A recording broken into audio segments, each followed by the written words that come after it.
In this video, we will explore 10 critical insights from C.S. Lewis's perspective, as presented through the character Screwtape. Our focus will be on understanding the nuanced aspects of spiritual life, including the nature of human existence, the dynamics of divine interaction, and strategies of spiritual opposition. We will examine topics such as the balance between spirit and flesh, the purpose of suffering, the essence of faith beyond emotion, and the true source of pleasure. Additionally, we'll discuss the misconceptions of ownership, the value of humility, the significance of living in the present, and the importance of recognizing faith as an ultimate goal. 1. We are spiritual beings in human flesh. Screwtape writes, "Humans are amphibians, half spirit and half animal. As spirits, they belong to the eternal world, but as animals, they inhabit time. This means that while their spirit can be directed to an eternal object, their bodies, passions, and imaginations are in continual change, for to be in time means to change. Their nearest approach to constancy, therefore, is undulation, the repeated return to a level from which they repeatedly fall back, a series of troughs and peaks." In his astute observation, Screwtape illuminates the dual nature of humanity. We are entities of a complex duality, encompassing both the ethereal and the earthly. He posits that humans exist as a kind of amphibian, straddling two distinct realms, the spiritual and the temporal. Our spirits, tethered to the eternal, aspire towards the immutable and the divine, seeking to align with an everlasting essence beyond the confines of our earthly existence. Yet, as creatures of flesh, we are irrevocably anchored in the realm of time, a domain where change is the only constant. Our bodily desires, our passions, and the flights of our imagination are subject to the inexorable march of time, transforming with each passing moment. This temporal condition subjects humans to a rhythm of rise and fall, an undulation akin to the ebb and flow of the tides. Our journey towards spiritual constancy is marked by a succession of ascents and descents, moments of enlightenment and clarity, followed by times of faltering and retreat. This cyclical pattern of peaks and troughs reflects our struggle to maintain a steadfast course towards the eternal, amidst the vicissitudes of our mortal coil. 2. God really does love us and uses our pain and suffering to bring us closer to Himself.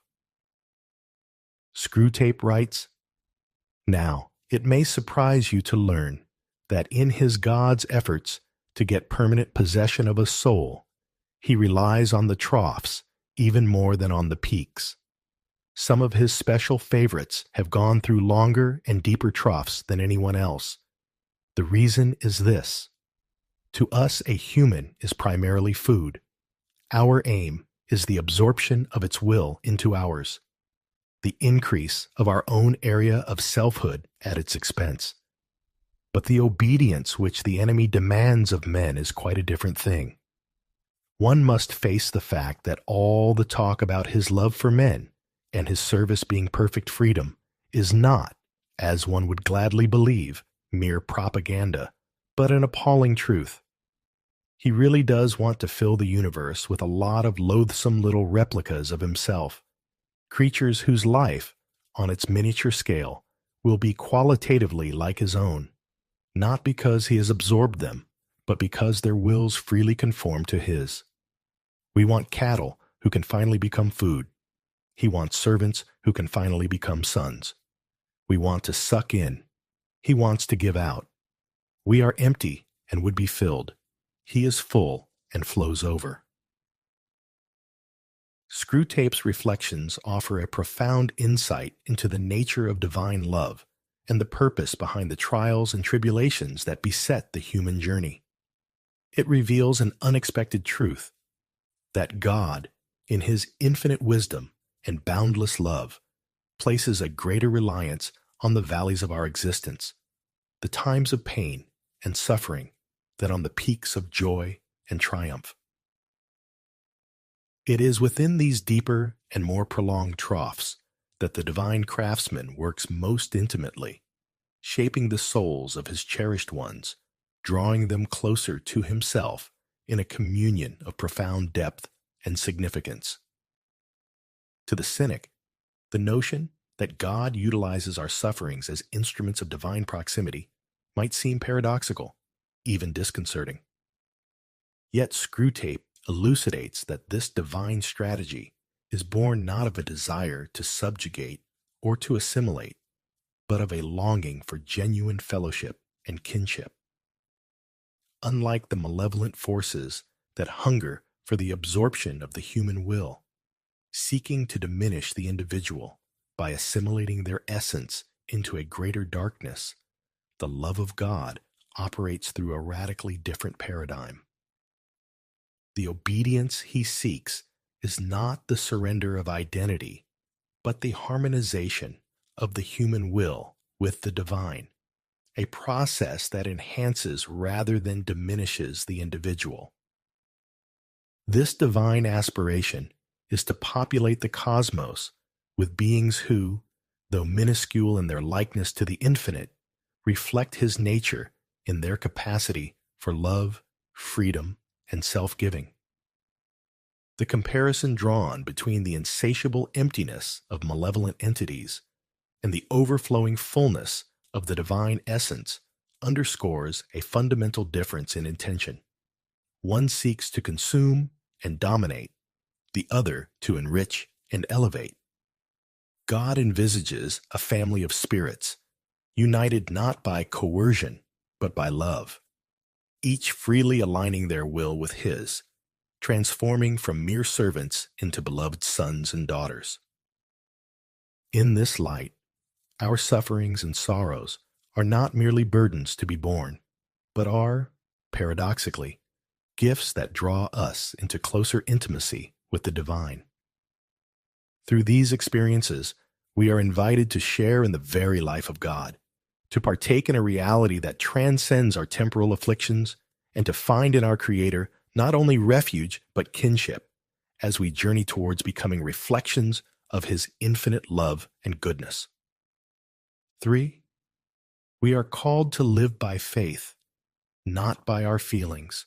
Screwtape writes, "Whenever they, humans, are attending to the enemy himself, God, we are defeated, but there are ways of preventing them from doing so. The simplest is to turn their gaze away from him towards themselves. Keep them watching their own minds and trying to produce feelings there by the action of their own wills. When they meant to ask him for charity, let them instead start trying to manufacture charitable feelings for themselves and not notice that this is what they are doing. When they meant to pray for courage, let them really be trying to feel brave. When they say they are praying for forgiveness, let them be trying to feel forgiven. Teach them to estimate the value of each prayer by their success in producing the desired feeling.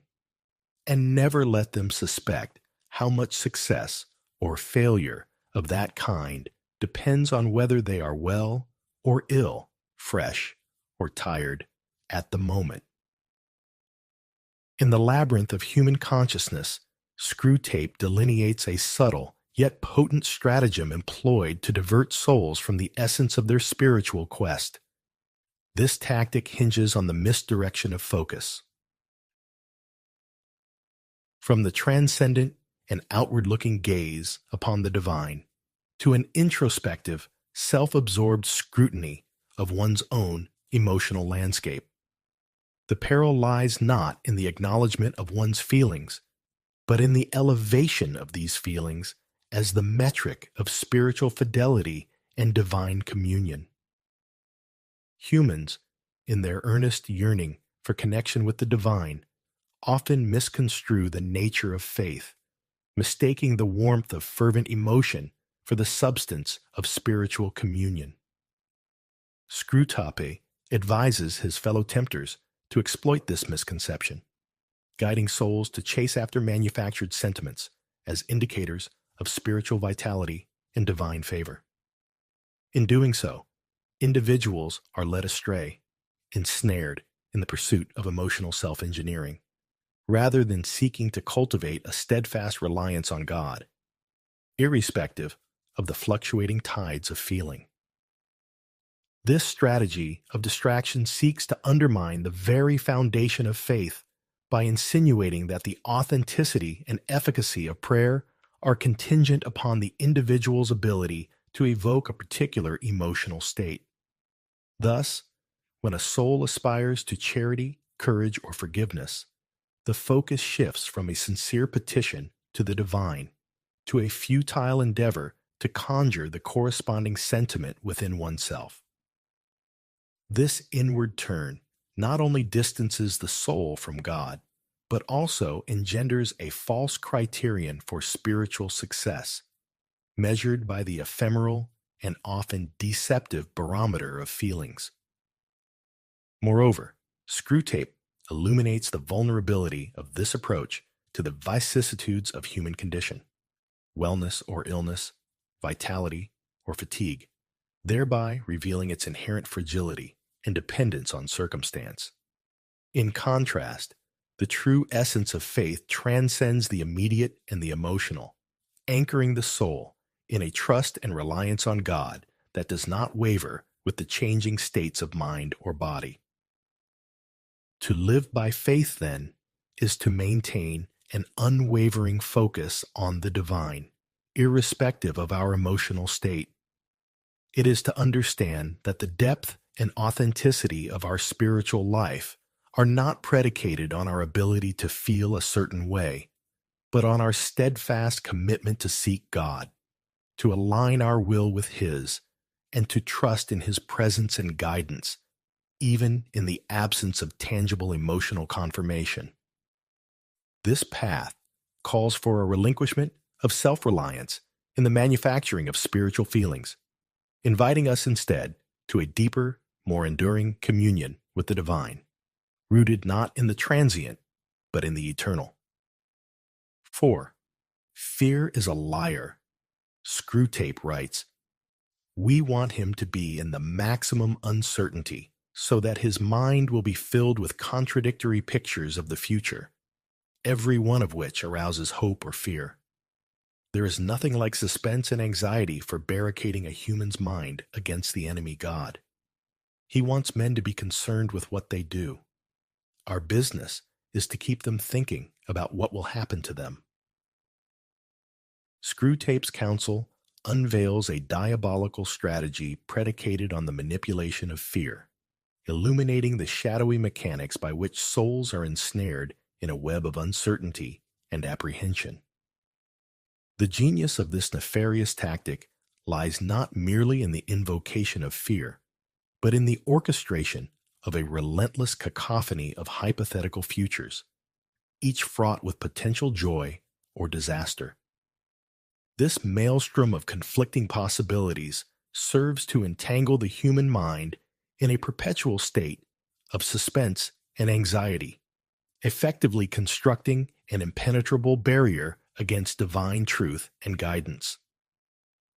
The crux of this strategy is to divert the human focus from the present, where actions and choices forge the path of one's spiritual journey towards an obsessive preoccupation with the unknown and the uncontrollable aspects of the future. By fostering an environment where the soul is perpetually haunted by the specter of what might occur, Screwtape and his ilk achieve a twofold objective. Not only do they immobilize the individual with paralysis by analysis, but they also estrange the soul from the comforting embrace of the divine, who calls his followers to live in the trust and surrender of the moment.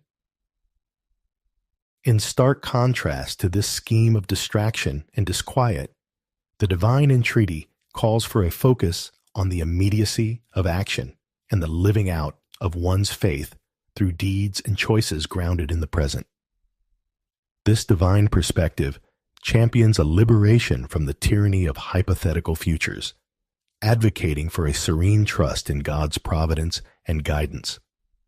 It is a call to anchor one's life in the certainties of divine promises and the actionable aspects of faith, rather than in the quicksand of speculative anxieties. Fear, as characterized by Screwtape, emerges not as a mere emotion, but as a weaponized lie, a tool wielded with precision to sow discord and division between the soul and its maker.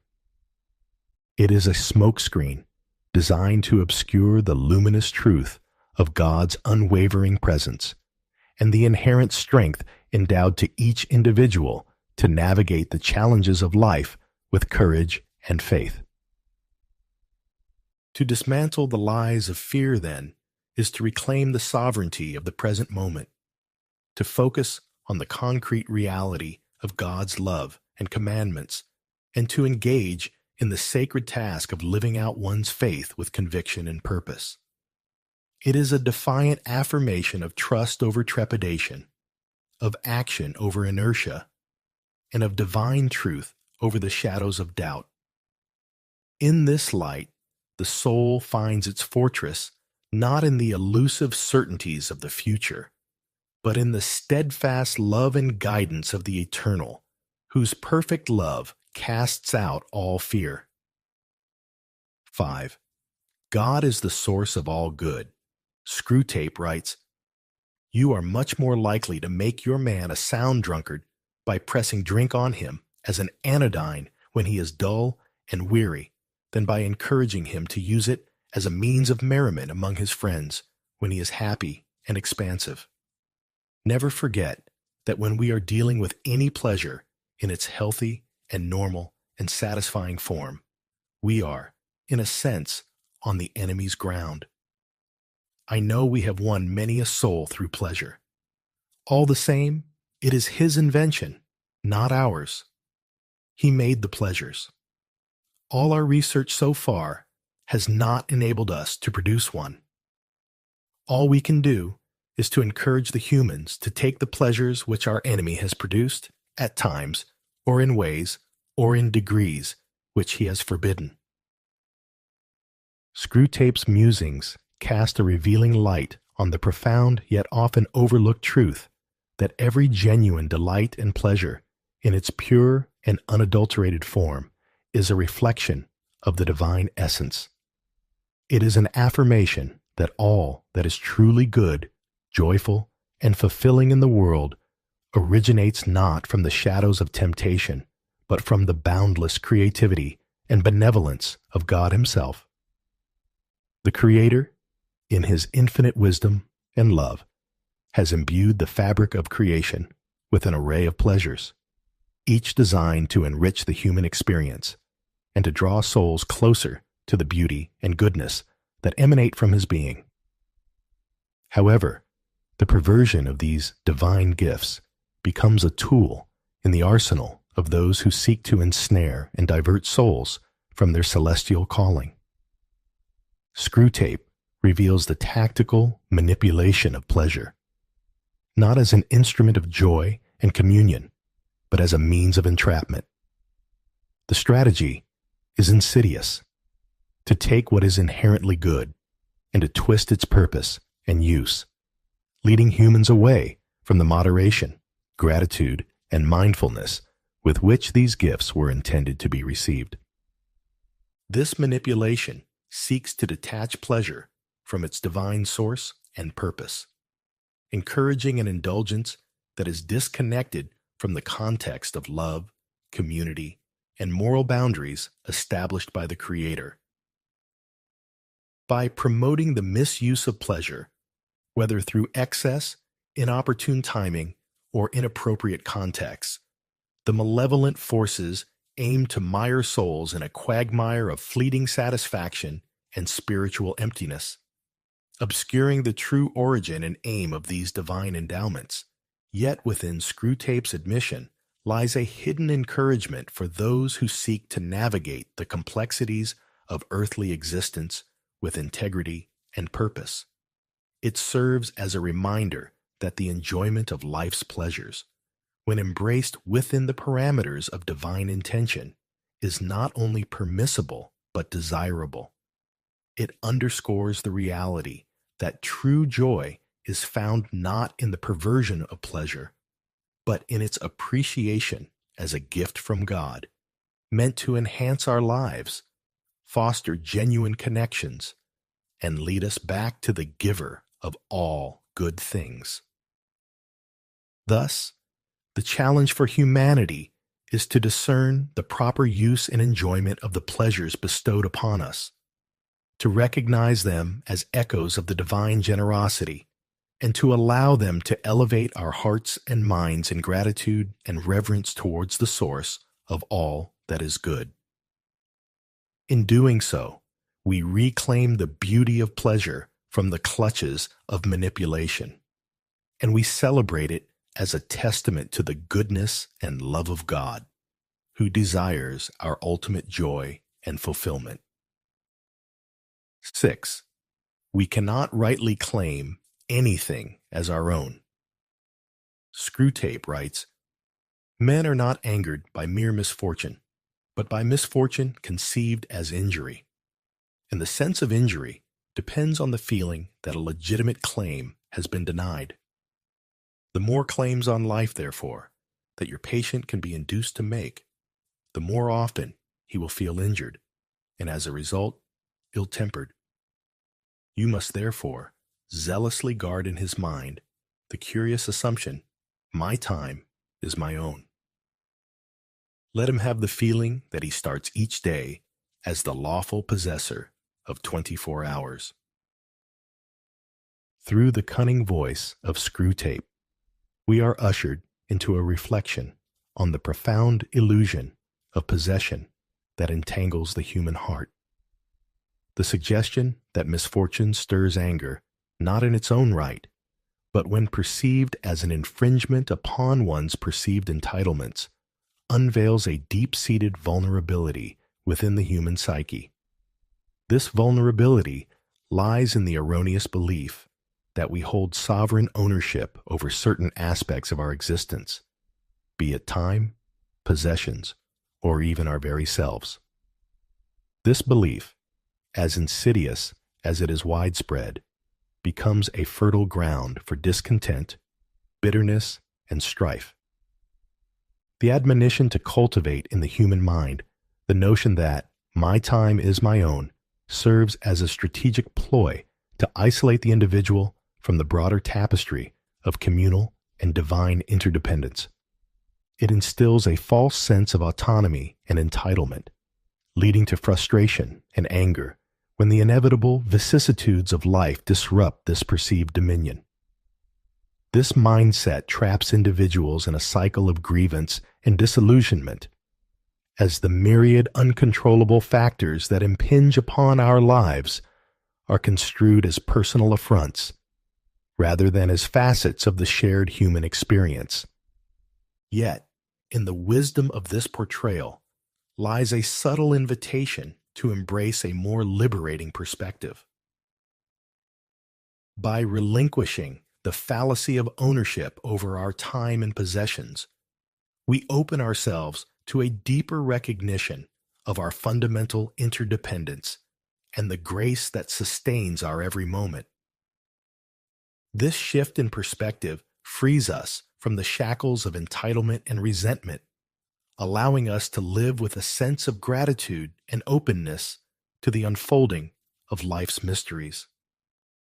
To understand that nothing we claim as our own truly belongs to us is not to embrace nihilism or passivity, but to acknowledge the transient and gift-like nature of existence. It invites us to hold lightly to the things of this world, to cherish and steward them without attachment or avarice. In doing so, we align ourselves more closely with the divine economy of generosity and love, in which all things are given and received as manifestations of grace. This realization beckons us to a life marked not by grasping and grievance, but by gratitude and generosity. In the relinquishment of our illusory claims, we discover the freedom to love more fully, to give more freely, and to participate more deeply in the joyous communion that binds all creation. In this light, the very notion of possession is transformed from a source of strife to a call to stewardship and service, reflecting the boundless generosity of the Creator, from whom all blessings flow. 7. Humbling ourselves leads to greater love for ourselves and others. Screwtape writes, "To anticipate the enemy's God's strategy, we must consider his aims.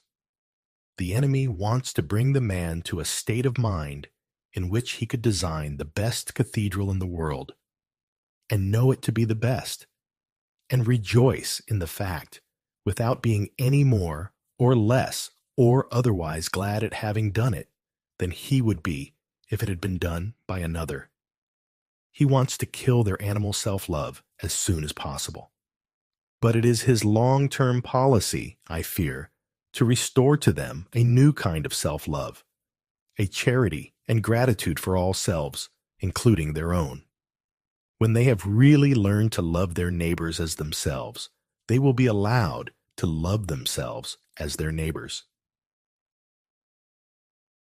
For we must never forget what is the most repellent and inexplicable trait in our enemy. He really loves the hairless bipeds he has created and always gives back to them with his right hand what he has taken away with his left. In the intricate dance of divine paradoxes that Screwtape begrudgingly outlines, we find a profound spiritual principle. The path to authentic self-love and love for others is forged through the crucible of humility. This divine strategy seeks to dismantle the fortress of pride and self-absorption, not to denigrate the self, but to prepare the ground for a richer, more expansive form of love, one that transcends the limitations of ego and opens the heart to a deeper communion with the divine and with all of creation. The enemy's aim, as Screwtape reveals with a hint of disdain, is to cultivate in humans a state of grace wherein their talents and accomplishments, though fully recognized and celebrated, do not become sources of pride or self-aggrandizement. Instead, these achievements are understood as contributions to a larger tapestry, worthy of the same joy and appreciation, whether they are one's own or another's.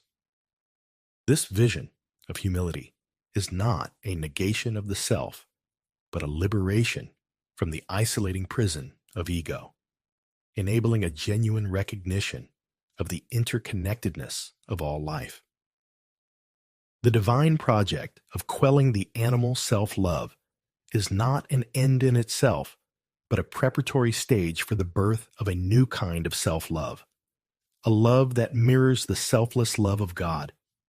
This renewed self-love is characterized by charity and gratitude, not only for oneself, but for every being, recognizing the divine image imprinted within each. It is a love that understands the command to love one's neighbor as oneself, not as a call to diminish oneself, but to elevate and honor the divine spark within all.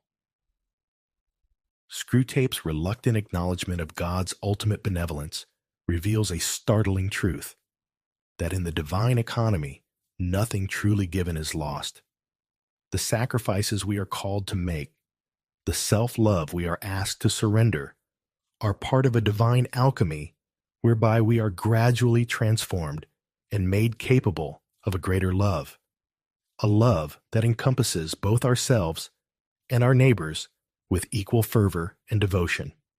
It is a love that reflects the very heart of the Creator, who delights in giving back in abundance what was surrendered in faith.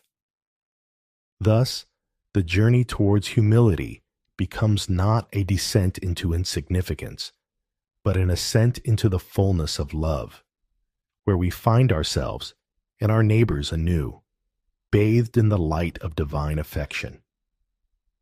In this light, we discover that the greatest love is not a finite resource to be hoarded, but an infinite flow that enriches us most when it moves through us, unimpeded by pride or fear, to touch the lives of others. In embracing this divine invitation to humility, we step into the vastness of a love that knows no bounds, finding in it our truest selves and our deepest connection to the world around us. 8. We are called to live in the present with an eye toward eternity. Screwtape writes, "The humans live in time, but our enemy, God, destines them to eternity. He would therefore have them continually concerned either with eternity, which means being concerned with Him, or the present, either meditating on their eternal union with or separation from Himself, or else obeying the present voice of conscience, bearing the present cross, receiving the present grace, giving thanks for the present pleasure." But we want a man hag-ridden by the future, haunted by visions of an imminent heaven or hell upon earth, ready to break the enemy's commands in the present if by so doing we make him think he can attain the one or avert the other, dependent for his faith on the success or failure of schemes whose end he will not live to see. In the intricate dance of time and eternity, Screwtape unveils a dichotomy central to the human condition: the tension between living in the moment and the human propensity to be consumed by the future. Through this insight, we are invited to ponder a profound spiritual principle: that our existence, while unfolding in the temporal realm, is ultimately oriented towards an eternal destiny. The counsel to focus on the present, infused with an awareness of eternity, is not a call to disregard the future, but to anchor our lives in a deeper reality that transcends temporal concerns. The directive to be continually concerned either with eternity or the present reflects a vision of life where every moment is imbued with eternal significance. This perspective encourages a mode of living that is deeply present to the immediate demands of conscience, to the crosses we are called to bear, to the grace that is offered here and now, and to the simple joys that dot the landscape of our daily existence. Such a stance fosters an intimacy with the divine, where the soul is attuned to the whisperings of eternity in the midst of the temporal, leading to a life marked by spiritual depth, gratitude, and purpose. Conversely, the strategy to ensnare humanity in an obsession with the future as a realm fraught with either utopian dreams or dystopian fears serves to sever the individual from the richness of the present and the eternal truths that ground our being. This fixation not only distracts from the divine invitation to cultivate a relationship with God in the here and now, but also engenders a state of perpetual anxiety, where the soul is alienated from the peace and guidance that flow from living in communion with the eternal. The manipulation described by Screwtape, urging humans to violate the divine commandments in the pursuit of a future heaven, or in the avoidance of an earthly hell, highlights a fundamental misunderstanding of faith and of the nature of divine promise. True faith is not contingent upon the outcomes of human schemes, nor is it a bargaining chip in the quest for temporal security or success. Rather, it is a steadfast trust in God's providence, a surrender to His will, and a commitment to live according to His commandments, regardless of temporal circumstances or outcomes. To live in the present with an eye toward eternity, then, is to navigate the journey of life with a heart anchored in the eternal love of God, responding to the immediate call of duty, love, and grace with the fullness of our being. It is to recognize that each moment is a gift from the divine, an opportunity to draw closer to our eternal destiny in communion with God. This way of living not only enriches our own lives, but also allows us to become conduits of God's love and grace to others as we journey together towards the fulfillment of our eternal calling. 9. Faith is not a means to an end, but an end in and of itself. Screwtape writes, "Once you have made the world an end, and faith a means, you have almost won your man, and it makes very little difference what kind of worldly end he is pursuing. Provided that meetings, pamphlets, policies, movements, causes, and crusades matter more to him than prayers and sacraments and charity, he is ours, and the more religious, on those terms, the more securely ours." Screwtape's keen observation sheds light on a subtle yet profound distortion that can infiltrate the spiritual journey, the inversion of means and ends, where faith becomes merely instrumental, a tool wielded for the achievement of worldly objectives. This perversion of purpose ensnares the soul, diverting it from the true essence of faith, a direct and intimate communion with the divine, sought for its own sake, not for the fruits it might bear in the realm of temporal affairs. The misalignment suggested, wherein the world becomes the ultimate aim and faith a mere mechanism to attain worldly goals, signifies a deep spiritual malaise. It marks a departure from the understanding of faith as an intrinsic good, a living relationship with God that is both the source and summit of human existence. When faith is relegated to the status of a means, leveraged for the attainment of political, social, or even personal ends, it loses its transformative power, its capacity to draw the soul into deeper union with the divine and to infuse life with the light of His love and truth. The emphasis on meetings, pamphlets, policies, movements, causes, and crusades over prayers and sacraments and charity epitomizes this shift towards activism devoid of spiritual anchor. While engagement with the world and its challenges is a necessary expression of faith, such engagement must flow from a heart firmly rooted in prayer, nourished by the sacraments, and animated by genuine charity. Absent these spiritual foundations, even the most noble endeavors risk becoming hollow, ego-driven campaigns that ultimately serve to distance the soul from God rather than drawing it closer. The warning encapsulated in Screwtape's advice serves as a clarion call to examine the orientation of our hearts and the authenticity of our spiritual pursuits. It invites us to recenter our lives on the primacy of a personal relationship with God, recognizing faith not as a tool for achieving temporal success, but as the very purpose of our existence, a journey towards God that is valuable and worthy in itself.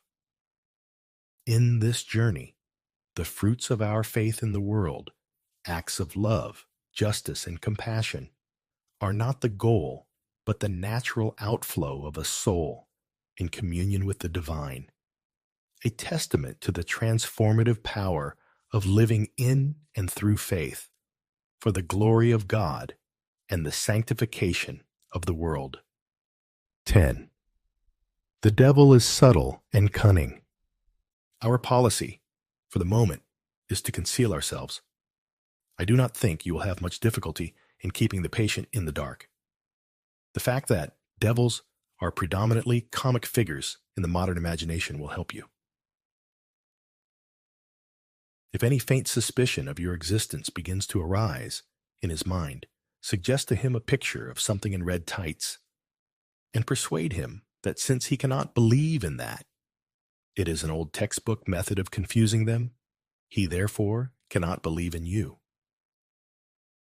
Screwtape's counsel unveils the cunning strategy employed by malevolent forces to maintain their influence over humanity, the art of concealment through trivialization and ridicule. By embedding themselves in the fabric of modern culture as figures of mockery and caricature, devils in red tights, so to speak, they ingeniously deflect serious consideration of their existence and operation. This strategy exploits the human tendency to equate the absence of physical, tangible evidence with non-existence, thereby eroding the perception of spiritual realities that lie beyond the empirical.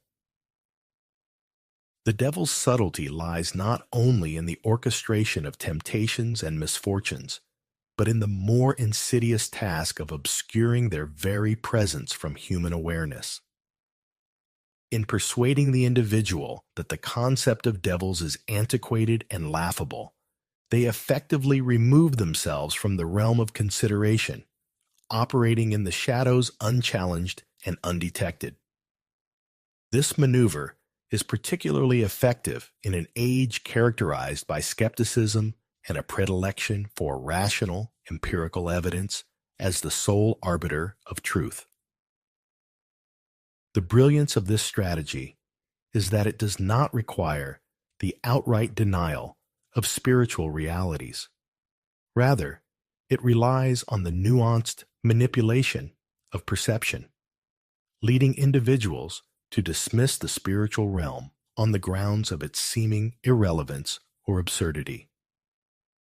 By equating the existence of malevolent spiritual entities with childish or fantastical imagery, they ensure that any nascent curiosity or suspicion is quickly quashed by the fear of intellectual embarrassment or by the individual's own rationalist presuppositions. Yet this very subtlety serves as a stark reminder of the complexity and depth of the spiritual battleground in which humanity finds itself. It calls for a discernment that transcends the limitations of the visible and tangible, urging us to remain vigilant and aware of the myriad ways in which spiritual forces influence the tapestry of our lives. Recognizing the subtlety and cunning of these forces compels us to arm ourselves with wisdom, faith, and a deepened awareness of the spiritual dimensions of existence. In navigating this landscape, we are reminded that the battle is not fought solely within the confines of human reasoning and empirical evidence, but within the deeper realms of the spirit. It is here, in the cultivation of a rich spiritual life grounded in prayer, sacrament, and scripture, that we find the strength and insight to discern the subtle workings of both good and evil, and to choose, with grace and courage, the path that leads towards light, truth, and ultimate communion with the divine. As we conclude our exploration of these 10 insightful reflections drawn from the wisdom of C.S. Lewis through Screwtape, I hope you found depth and meaning in our journey together. If this video resonated with you and you appreciate delving into the complexities of spiritual and moral understanding, please consider showing your support by liking this video and subscribing to the channel. Your engagement helps us to continue creating content that enriches and inspires. For those who are particularly moved by what we've discussed and wish to dive even deeper, I invite you to become a member of our community. Members will receive an exclusive ebook next month, expanding on the themes we've explored today and offering further food for thought on your spiritual journey. Don't forget to check the links in the description below for more resources and ways to engage with our content. Your support and curiosity mean the world to us, and we're excited to continue this journey together, exploring the profound insights that literature and philosophy offer to our lives. Thank you for watching, and we hope to see you again soon.